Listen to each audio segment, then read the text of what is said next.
Other tractor में क्या single point आता है। जैसे जमीन अपने पास क्या है कि खेती की जो बुड्ढी रेती जमीन होती है, ऊपर वाला होता है, मीडियम साइज के लिए बीच वाला होता है, और हार्ड सोल के लिए ये नीचे वाला होता है। तो क्या है कि अपन जैसी जमीन है उसी हिसाब से अपन क्या है कि अपन लिफ्ट को जो कंट्रोल है उसी हिसाब से कर सकते हैं। अदर ट्रैक्टर में ये नहीं होगा तो क्या है कि वो लिफ्टिंग क्या है कि सही नहीं हो पाएगी। क्या नाम से डबल पाइप दी हुई है, किसान ये सोचता है कि भैया 2 पाइप किस चीज के लिए है।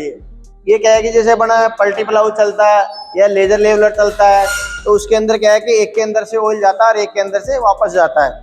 इसमें दोनों सिस्टम है, सिंगल एक्टिंग भी चला सकते हैं और अपन डबल एक्टिंग भी चला सकते हैं। तो किसान को क्या है कि जैसे कई ट्रैक्टरों में क्या है कि ये पाइप नहीं आती है, सिंगल एक्टिंग ही आता है। तो उसमें क्या है कि ट्रैक्टर जैसे मान लो खरीद लिया, दोबारा दूसरा ट्रैक्टर खरीदना पड़ता है, जैसे पल्टी प्लाऊ चलाना, तो अब उसके पास ऑप्शन नहीं है कुछ भी। तो इसमें क्या है कि सारे ऑप्शन है अपने ट्रैक्टर में, आप पल्टी प्लाऊ चला सकते हो, लेजर लेवलर भी चला सकते हो। तो बार बार ट्रैक्टर आपको खरीदने की जरूरत नहीं पड़ती है, तो वो नुकसान नहीं होता है। ये अपने ये एलईडी लाइट दी हुई है, उसमें क्या है कि पहले दूसरा लाइट आती थी सिंगल बल्ब आती है, वो क्या फ्यूज हो जाता था। इसमें क्या है कि एलईडी दी हुई है तो कि ऐसे ये खराब नहीं होती है, फ्यूज नहीं होता, तो अपना पैसा बचता है कि बल्ब के पैसे, उसमें क्या है कि वाइब्रेट होकर बल्ब फ्यूज हो जाता था। तो इसमें क्या है कि ये नहीं है ना। हाँ, तो बारिश से क्या है कि पानी चला जाता था तो वो क्या है कि फ्यूज हो जाती थी। ये एलईडी लाइट में इसमें क्या है कि फ्यूज होने का डर नहीं है।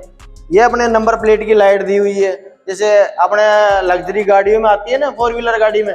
ऐसे क्या है कि किसी भी कंपनी अदर कंपनी में अगर आप जाओगे तो ये लाइट नहीं मिलेगी, लेकिन इसके अंदर क्या है कि लग्जरी गाड़ी की तरह लाइट दी हुई है, नंबर प्लेट की लाइट है। बस ये ऑयल अमरेज ब्रेक दी हुई है, ऑयल वाले ब्रेक है। ब्रेक जो है अपने क्या है कि ऑयल वाले ऑयल अमरेज ब्रेक है। अपने को जहां पर चाहिए वहीं पर क्या है कि ट्रैक्टर को अपन रोक सकते हैं। बहुत बढ़िया ब्रेक है।